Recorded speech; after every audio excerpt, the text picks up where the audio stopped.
Welcome to LiveDaf, your online Daf Yomi Shir. Shalom Aleichem, welcome back. Today's Daf is BECHOROS Daf Yud Zayin.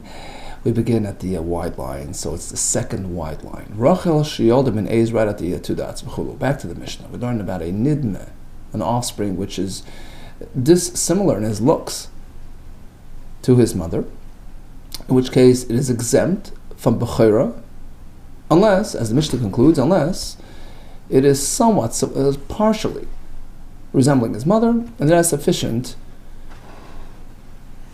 to consider him normal with respect to Bechor. However, as we had learned way back, according to Rabbi Shimon, that's not sufficient. Miktsas simanim is not enough, unless he's roishei v'rubai, his head and most of his body resembles his mother. Says the Gemara, Kiyah, so Rabbi Oishya. When Rabbi Oishya came from Minaharda, so he came along and he presented a brisa that he brought along with him. Ve'aisei masnisa biyode, which says like this: Rachel bas Eis. Okay, so that's one variation of a nidme. A sheep gives birth to a Rachel, Eis gives birth to a Rachel, right? So a goat birth is something which appears like a sheep. Ve'eis bas Rachel, or the opposite, a goat birth from a sheep. In these we have a machlekes. Rabbi Meir machayev. Rabbi Meir obligates. We'll see in a minute regarding what. He says it's chayev, despite its dissimilarity to its mother. V'chachamim poitrim. Chachamim say, well, you're a nidme. Nidme means you're dissimilar to the mother, in which case you're exempt. Now, what's the context of, what's the subject matter of this brisa? What are we talking about? Regarding what? Amar lei Rav Oishya. So Rav Oishya turned to L'Rabba. He says, do me a favor, when you go into Rav Huna, ask him if he happens to have an understanding of this brisa, what's going on, what's the context of our discussion. Ask him, Rav Meir obligates regarding what? We're speaking about a Bechor, and as Rashi points out, we know that a Bechor only applies to a male firstborn, so evidently when the brisa spoke about, seemed to refer to a female offspring, Rachel Bas, daughter of, it's not necessarily the daughter, it means just an offspring. In this case, of course, it means a male. So regarding Bechor, in which case Chachamim say, well, you're a nidma, you're out. Rav Meir says you're in.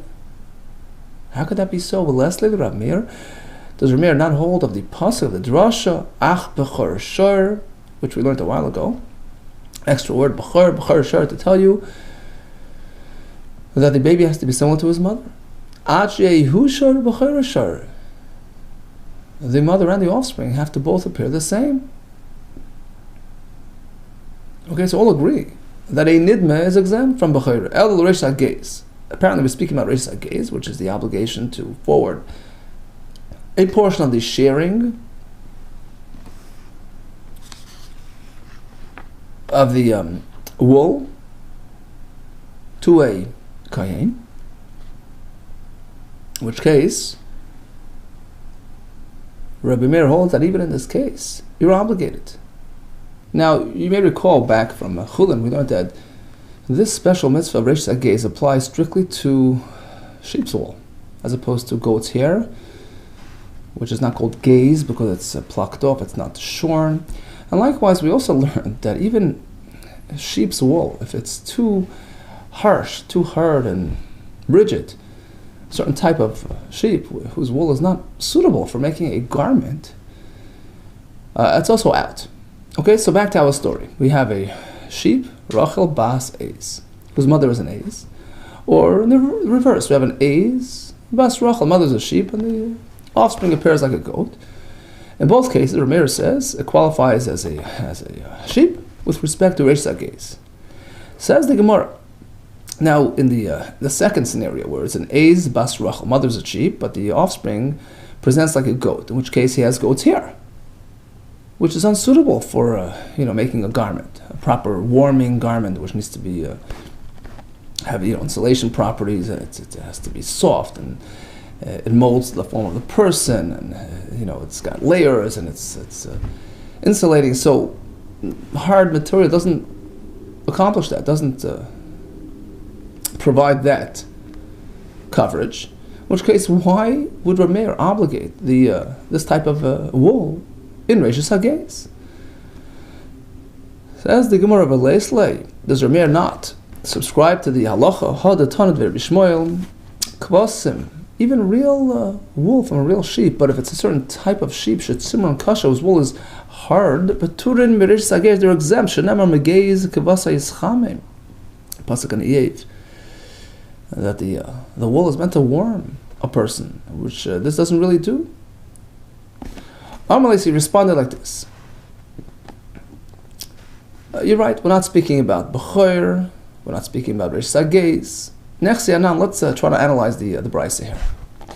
Hacha b'ma'askin, apparently we're speaking like this, regarding a different halacha, regarding the halacha of Oisei v'Espanai, which forbids us from doing shchita on the mother animal with the offspring on the same day.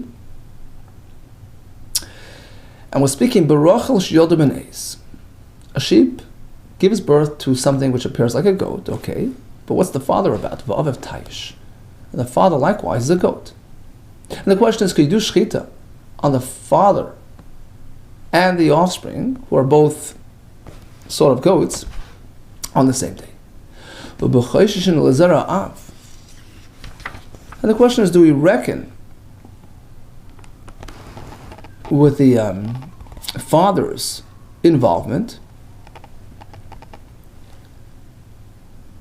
and its contribution to the offspring regarding Oisei v'Esbanai, meaning certainly you cannot do shchita on the offspring with its mother on the same day. What about the father? Do we reckon with the father's contribution with respect to the question of Oisei v'Esbanai?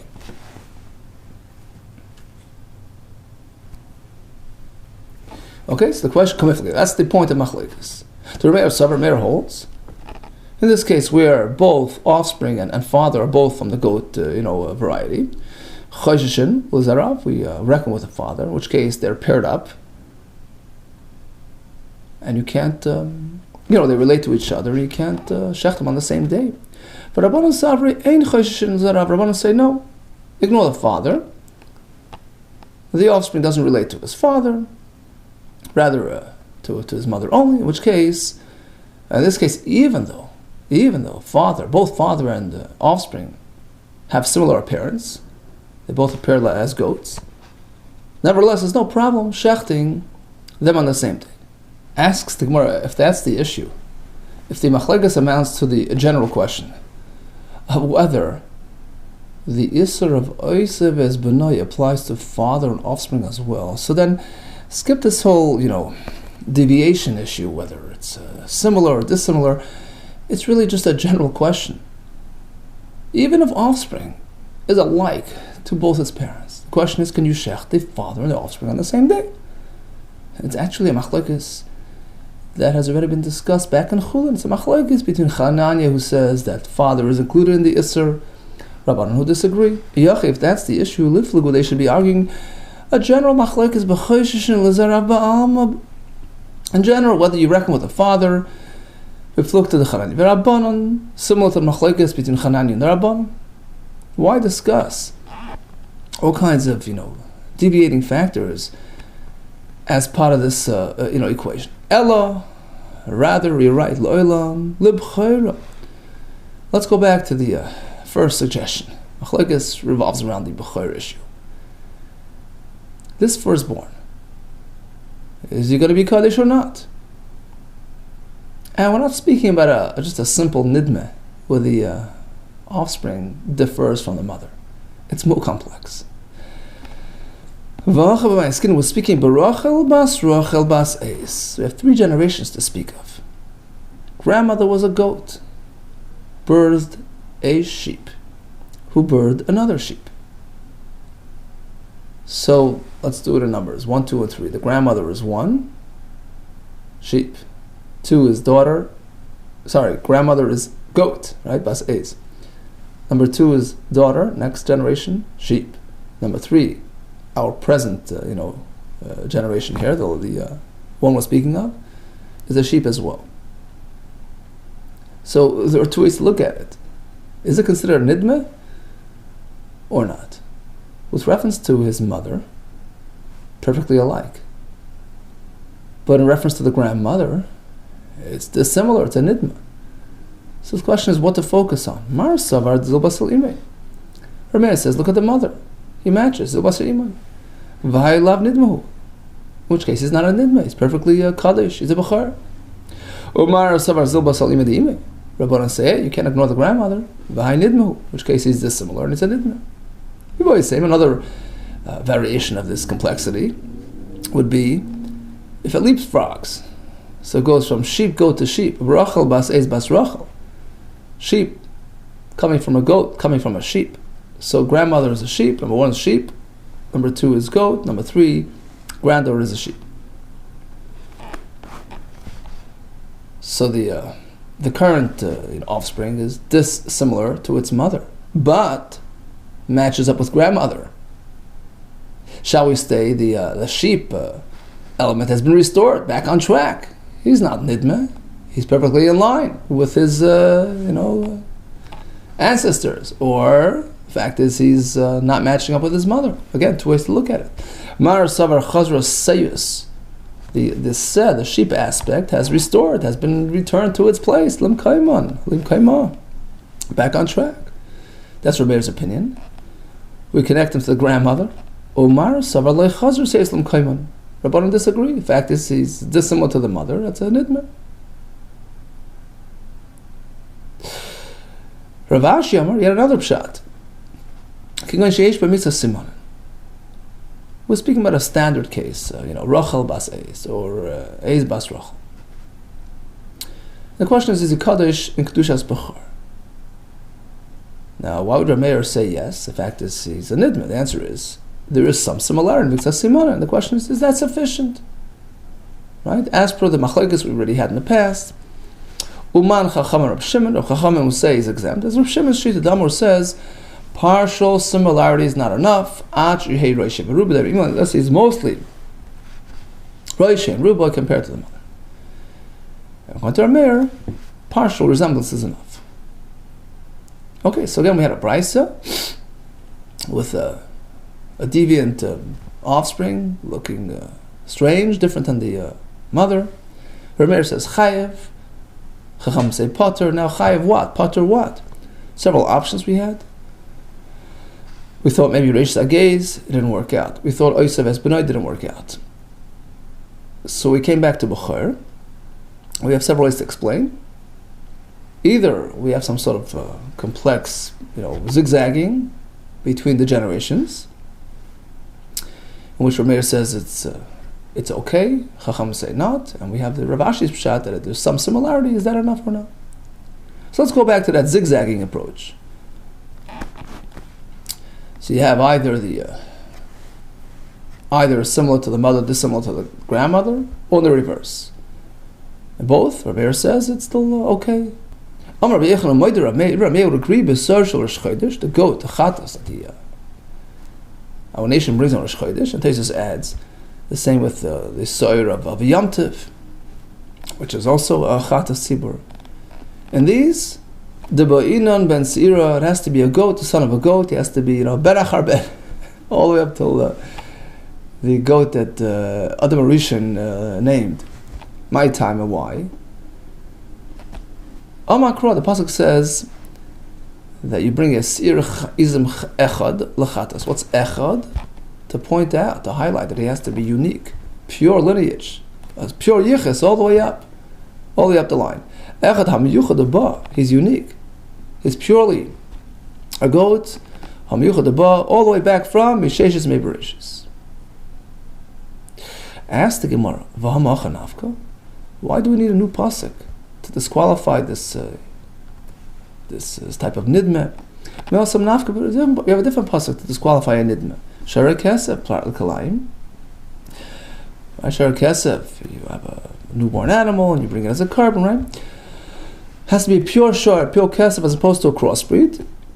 From the words oyez, we learn prat lenidme, that the extra word oy teaches that it can't appear like a different type. It has to be similar to the mother. Okay, so you see it, nidme is off. Why do we need a new pasuk of echad? Tzricha, both pesukim are needed. Each one teaches us a different aspect. Dimi asmav, I mean, if only from that pasuk I would say, Hani mili heicha deloy nachas ledari. I would think perhaps nidme is only an issue when the mismatch is between him and his mother, right? The immediate generation above him. The loy nachas. Nachas means that the mismatch is loy nachas, is not pertaining ledari to past generations, to the grandmother, meaning he's mismatched with his mother. That's a true nidma, that's disqualified. Aval, but if he matches his mother, just he's off with the grandmother. Hecha de nachas ledari. If the issue of the similarity relates to the grandmother, maybe that's not so bad. Emaloi. Hence, we need the pasuk of echad. That even that's off.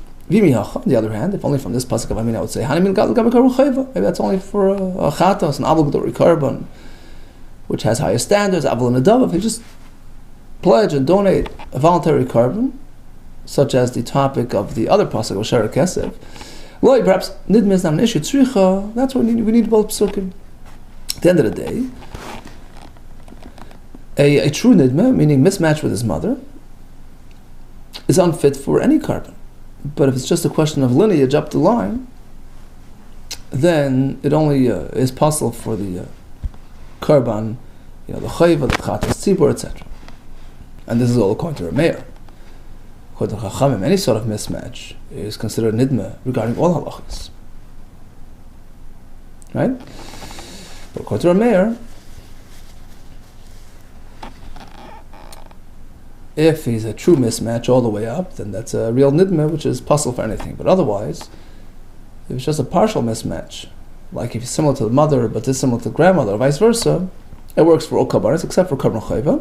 But here comes another twist. Amar be'acha bar Yaakov, hakol moedim, all agree, even Rameir agrees. Dein loiken al simra mishum kalayim.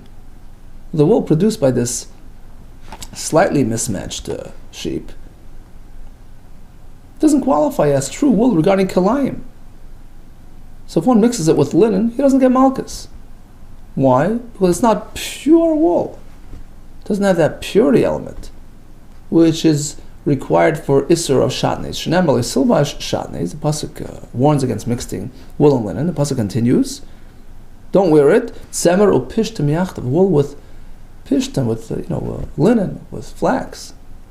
And we compare the two things. Ma pishtem shlenishtan, just like flax is pure without deviation. I mean, flax is flax, no option of deviation there. Av semer shlenishtan, likewise, the wool has to be pure, unadulterated wool. In which case, if there's any sort of deviation, it doesn't qualify. Now, of course, the halacha brings that, even though we're not Torah, it's mutter, but the Rabbanon, we don't wear it anyways because of maras ha'ayin, because it appears like wool. Another point. This type of wool is disqualified from tchelas, from tzitzis. Shenam al silba shatnes. Gdilim tasalacha. It's one pasuk next to the other. Don't wear the mix of wool and linen, and do wear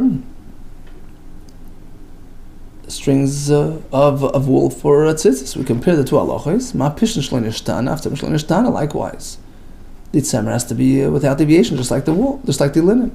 Likewise, a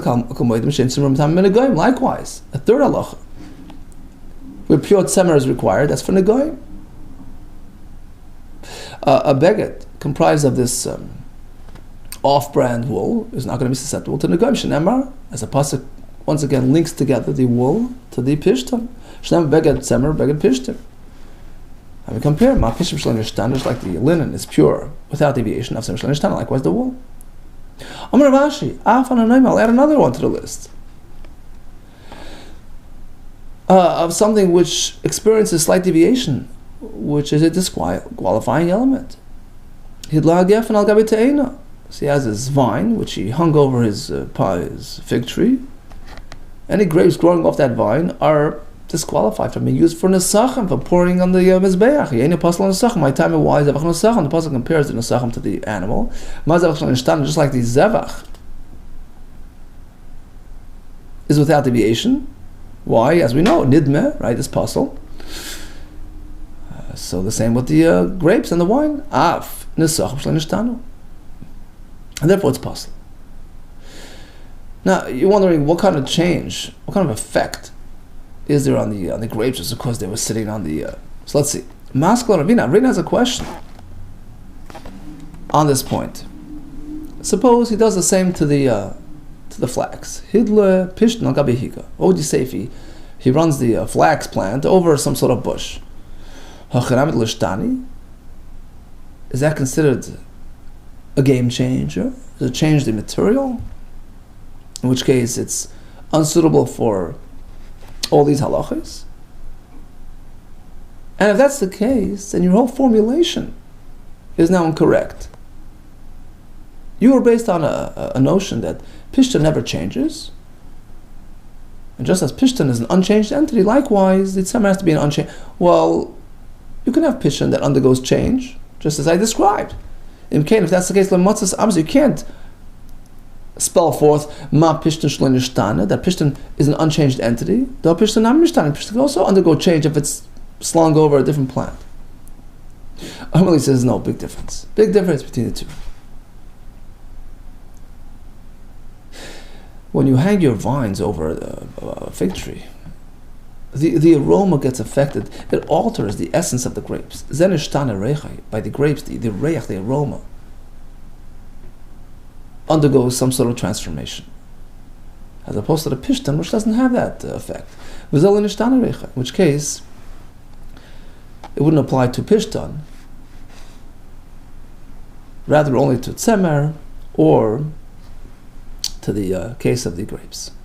Okay, so conclusion: a nidme is possible for any carbon. But we have different levels of nidme. The primary nidme is where the offspring looks dissimilar to the mother. And that's possible. What if he matches to the grandmother, or the reverse, mismatches with the mother, but matches with the mother or mismatches with the grandmother? Right? So either way, he matches with the mother as opposed to grandmother, or vice versa. According to Rameir, it's also according to Chacham, it's also considered nidme, and it's possible from all, according to Rameir, it's okay for nedavais, but the chatas tzibur, all that would be possible for. And likewise, this type of tzemer would not qualify for shatnez, for tzitzis, and for negoy. Continues the Mishnah. Rachel shlei bikra, we have a sheep who is birthing for the first time.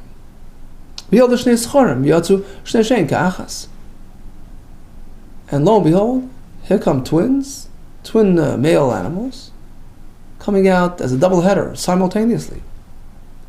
But basically, the Eimer, no, it's not one or the other. They're both bechorim shnein l'koyin, because we can assume that it was a simultaneous birth, and they're both bechorim. In fact, we have a pasuk which allows us to apply kedusha to both. Shneimar haza charim l'Hashem, plural, even both. V'cham Eimer yefshal etzamtzem. You don't assume that it was an actual simultaneous birth. One was out a bit before the other. And since you can't really confirm which one was first, which one was second, so no saying, he keeps one, gives one to the kohen. Now which one does the kohen get? The kohen gets the better one. The Gemara explains, because we assume the healthier, plumpier one made his way out first. They evaluate, they estimate, you can't know what's first, what's second. In fact, Rashi brings that according to Rekiva, the owner has the upper hand, and he gives the kohen the weaker one, the less valuable one. Vasheni, and the other one, since we still don't know which one was, so there's a suffix, you can't just shecht it, you have to let it out in the pasture until it gets a blemish, and then you eat it. When you shecht it, you have to forward the matonis, Israel, to the kohen, he deserves that. He says it's exempt, as we'll explain in the Gemara. And that's all if everything's alive and well. But let's say Meis Echad Mehen, after this double birth, one of them dies. And you don't know which one was the Bechor, right? And Rashi explains, Ratafin now retracted. Initially, Ratafin held that the better one belongs to the Kohen with definitiveness. Now, we're not sure. So, we don't know which one, in which case, they split the survivor. Rukiva Omer, no, Hamoiz will have a raya. Rukiva holds that the owner has the upper hand, like we said before, in which case, if one dies, you, Kohen, have to prove your case in order to force me to pay you. In absence of any proof, I will keep the survivor. Now let's say instead of being a double header Zachar, it was Zachar and a Keva, one male, one female, in which case you don't know. Perhaps the female came first. Kohen has no claim in the matter. Amri Dvei Rabbi Yanai. So the question was posed like this. Rabbi Seglili. According to Rabbi Seglili, we certainly know that his position is Efshal at Samsim. Shaminle, we can learn from him the Amr that he says, that he holds. He's of the position that Efshal at Samsim Midei Shamayim. Efshal at Samsim means that we can assume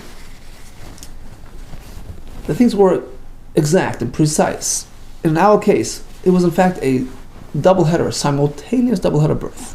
Even though it's Midei Shamayim, it's a natural phenomenon, where there's no person, so to speak, making the effort to produce something with exactness and preciseness and simultaneously.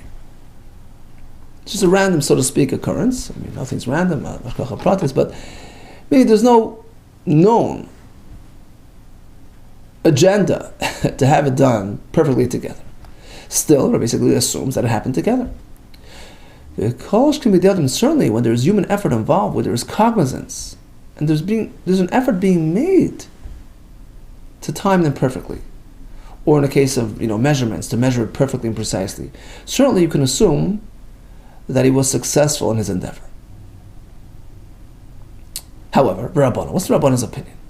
They disagree with Rabbi Yisrael in the Mishnah. They say, no, we don't assume it was a simultaneous birth. Certainly, if it's a natural phenomenon, we don't assume that that it was perfectly in sync, perfectly simultaneous. But what about if it's the result of human effort? With the other mind, can we assume that a person has the ability to achieve preciseness and exactness? My. Tashmai comes a string of rayas from all different places in Shas to try to clarify this point. Tashma chud shel sikra. So we have this red line marking the midpoint of the Mizbeach, right, the mid-height. So it's ringing around the pyramid of the Mizbeach. Chud shel sikra, this red line, chaygroi, enwraps the Mizbeach, be'emtza, right in the middle of the wall. Lahadal to distinguish between damim hal yoinim, between the upper bloods, which are meant to be placed at the top part of the Mizbeach, the upper half, ubein dam tachtoinim, versus the bloods, which are meant to be applied on the lower half. Now, if you're going to tell me that even a person doesn't have the ability to produce exactness, so perhaps that line is off the mark. Perhaps there's some deviation. In which case, Zimnin, it can turn out that let's say the line is a bit below the 50 mark line. It'll turn out that the blood, which is meant to be above, is coming below. Suppose the line was pushed up a bit, so the lower bloods are now being pushed beyond the 50 mark line. The answer is the Mavrach Bapurta. He widened that mark, and he allowed for deviation and a margin of error. In which case, if he is careful to place the lower bloods below, he's safe. And likewise, the upper bloods above that. Tashmai comes another right. They built the Mizbeach and the Beis HaMikdash, which had an exact dimension. They made the Kalim. How could he be sure that it was exact? Shani Hashem, no, there is different. Hashem doesn't demand perfection of human beings, right? Lo nitna Torah l'malachei hasharis. How did the Katzka say? Shemayim l'Hashem, right? The heaven is Hashem's abode, so to speak. Va'aretz nasan liyadam, and the earth below was granted to people, to human beings with their imperfections. And he used to say, Katzka Rebbe, earth nasan liyadam. Hashem gave it to us as people with our frailties, our limitations, because malachim, Hashem has enough malachim in Shemayim. He doesn't expect us to be malachim. Shali Yosef, there it's different. The Rahman Ahmad Pasuk says, Ovid, go ahead and do it. I'll be happy with whatever you do. Whatever you can accomplish and achieve, I'm happy with it. In fact, the pasuk says, "Hakol b'chsav miyad Hashem alai hiskel." The Bible says that everything was endowed and through Hashem's chachma to me. And the Rashi says we take out this line, but the other Mefarshim explained that what it means to say is that they had special heavenly assistance to hit the mark and to achieve exactness. But in any case, it's a totally different realm. He comes another raya. It's a Mishnah in Maseches Kelim, right? So he takes we had it back in Chulin. So he has an oven. Sorry, it's actually a brisa. He has an oven, which became tummy. He'd like to demolish the oven. Once it's demolished, broken into small pieces, it loses its tumah, right? But if there's a section which comprises most of the oven, the roiv, that's not considered a broken shard, that's still going to be tummy. Now let's say he splits it exactly halfway down the middle. Chokal ishnaim. Vein shavin, they appear to be exactly equal. Shnei and tmei, they're both considered tummy. Why? Because we can't assume that they're exactly cut square in the middle. Rather, we have to concern ourselves that perhaps one is 51%, one's 49%. We don't know which one. It's about tummy. Apparently, a person doesn't have the ability to slice something exactly halfway. No. Shanik licheres are different. They're comprised of granules, and they don't cut smoothly and cleanly. It's not like a piece of wood in a saw. You just go, shh. It's nice and clean here. It has indentations and protrusions, and it's not a perfect slice, in which case you don't know what's going on. Tashmai comes another rye from Egla Rufa. You find a victim on the road exactly between two cities, and the halacha is that the closest city, after they measure and confirm the closest city to the victim, that city is obligated to bring in Egla Rufa, this calf which they behead. Let's say square in the middle. So both cities, each one has to bring an egel, the rivless. My time of why? Perhaps he's not exactly in the middle. Perhaps you're erring in your measurements. My time of apparently he holds. But the other that when it's due to human effort, we assume it was done with preciseness and exactness, and this victim is situated precisely between the two cities. Ukroiva, when the pasuk says the closest city, it doesn't mean necessarily one city. After Ukroiva, even it's two cities, which are situated the exact same distance from they both have to bring their own egla. Lie, so they were no. We turn to the next page. Yeah, of course you've proven that his opinion is such, but that's perhaps in line with Rabbi Seglili. He is the one held in the Mishnah. Even when it comes to natural events. Kosh can certainly be the other when it's involving human effort. We're still not sure what the Rabbana's opinion is. And that's what we're looking for. Perhaps this question of Eshel Tzamse, B'di is subject to Machlekes Tanaim. Once again, this victim found between two cities. Lo Yo'erfen, there was no Egla Rufa. That's the Tanakama's opinion. But no. It's a double header. Both cities are obligated. Each one in his own egla roof. My love, perhaps the machlokes revolves around this question. Tanakama Savar, Tanakama who exempts them both, he holds the Efshel Tzamse. He'll never know if your measurements are accurate, in which case each city can deflect the blame. Say, no, you're the closer one, no, you're the closer one. So they're both exempt. Rabbi Lezer Savar, he holds Efshel Tzamse. No. It's confirmed to be exactly in the middle, in which case each one has to bring. Says the Gemara B'Tizbra. How can you suggest this as the explanation to the machlekes? Tanakama holds. Problem is because we don't have confirmation of distance. So why are you exempting them? I mean, one is closer, right? So they should both jointly sponsor an egla rufa with a condition. If it's yours, if it's mine, right? Why would they do a rifa? Bring one together. No, condition it. That it's applied to whoever is chayiv. Ella, rather, the correct approach to this machlekes is lahani tanoi dukuliyam efshel tzamse. Certainly, both of these opinions in the brisa hold efshel tzamse.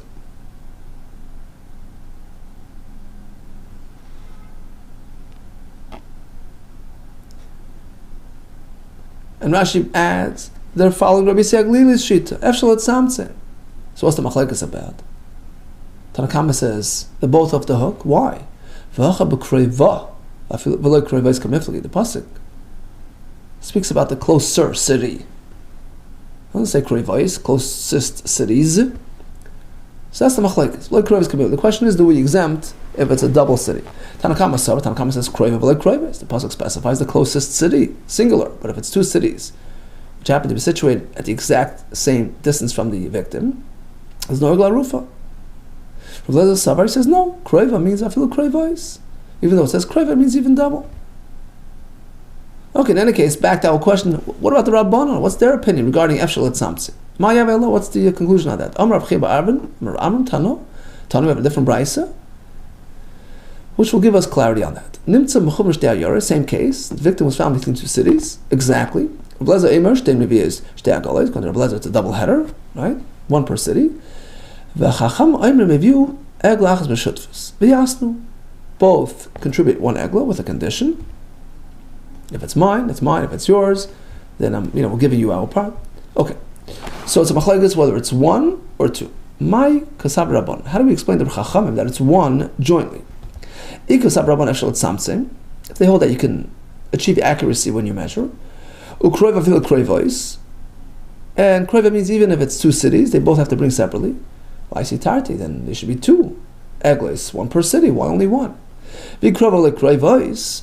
And if when the pasuk says kreva single, it means only one city, as opposed to two. So then we have two cities which were found to be exactly the same distance. It should exempt them both. It's either all or nothing, right? I feel you don't even bring one. How do you get this sort of in between?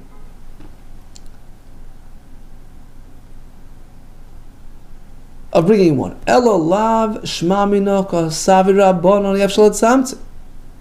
Apparently, here we found the jackpot. This is the Rabbanon who hold that you cannot achieve accuracy. If it would be the Adam, even though it involves human effort, like these fellows measuring. In which case, although it appears to you that he's situated at the exact distance between both cities, ultimately it's going to be one and not the other. It's closer to one over the other. And since we can't determine, we can't verify which one,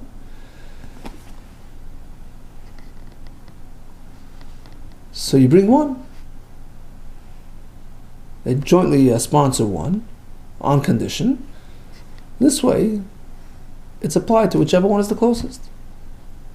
Because the Yeshel Etzamtzem, feel with the Adam, Shema Mino. So the one that's really closer gets the Egla, the other one is exempt. Okay, so this confirms that according to the Shittas Chachamim, just like this is with Rabbi Siaglili in the Mishnah, he says, Efshel Etzamtzem, B'nei Shamayim, and certainly B'nei Adam. They disagree on both accounts. Not only B'nei Shamayim, even B'nei Adam, when it involves human effort. You cannot achieve accuracy and exactness. Shema Mina. Okay, all the best to you, and Hatzlacha Rab.